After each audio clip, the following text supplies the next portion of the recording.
আমরা জাতীয় নাগরিক পার্টি দীর্ঘ সময় ধরে আমাদের একটা প্রতীকের জন্য নির্বাচন কমিশনে আমরা আমাদের দাবি দাওয়াগুলো উত্থাপন করছি, আমরা আইনি ব্যাখ্যাগুলো উপস্থাপন করছি এবং আমরা আমাদের সংগ্রাম জারি রেখেছি। আমরা চাই প্রত্যেকটা দল তারা তাদের যে প্রতীক আছে সে প্রতীকেই তারা নির্বাচনে অংশগ্রহণ করবে এবং জাতীয় নাগরিক পার্টি এনসিপি যেন শাপলা প্রতীকেই সামনে নির্বাচনে অংশগ্রহণ করতে পারে, সেই কারণে আমাদের সংগ্রাম আমরা জারি রেখেছি। জোটের বিষয়ে আপনারা বলেছেন, আমরা জাতীয় নাগরিক পার্টি এখনো পর্যন্ত নিজেদের স্বাতন্ত্র্য রক্ষা করে সাংগঠনিক কলেবর ভিত্তিতে আমরা কাজ করছি।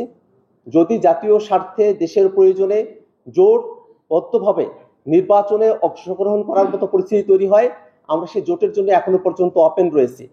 আমরা এখনো পর্যন্ত কোনো দলের সঙ্গে সুনিশ্চিতভাবে জোটের বিষয় নিয়ে, আসনের বিষয় নিয়ে আমরা কোনো আলোচনা করি নাই, কিন্তু আমরা সকলের জন্য ওপেন রয়েছি। আমরা মনে করি যে নির্বাচনী জোট সেটা এক ধরনের বিষয়, আর সনদ বাস্তবায়ন সেটা অন্য ধরনের বিষয়।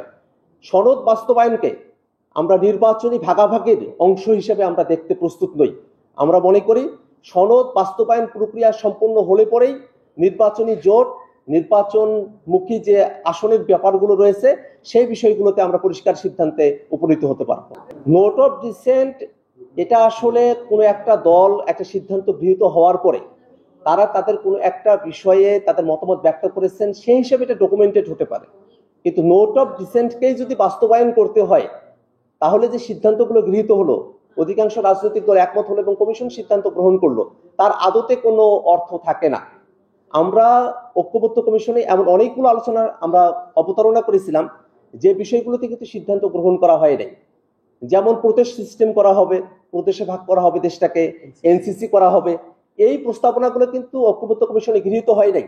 অর্থাৎ ঐক্যবদ্ধ কমিশনে যে সিদ্ধান্তগুলো গৃহীত হয়েছে সেখানে যে দলের যে নোট অফ ডিসেন্ট থাকুক না কেন, সেই বিষয়গুলো তারা মতামত আকারে ব্যক্ত করেছেন, সেটা হিসেবে তার ইতিহাসের দলিলে সেটা অন্তর্ভুক্ত থাকতে পারে।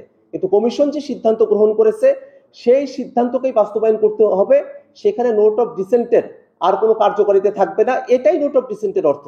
এটাকে ভিন্নভাবে ব্যাখ্যা করে নোট অফ ডিসেন্টকেই বাস্তবায়ন করতে হবে এ ধরনের মতামত যারা ব্যক্ত করেন, তারা আসলে নোট অফ ডিসেন্টের কার্যকারিতা, অকার্যকারিতা এবং এটার যে পরিধিগত জায়গা, সেই জায়গাটাতে জনগণকে অস্পষ্ট রাখতে চান এবং নিজেদের দলীয় স্বার্থ বিবেচনায় রেখে সংস্কার কার্যক্রমকে বাধাগ্রস্ত করতে চান বলেই আমাদের কাছে মনে হয়।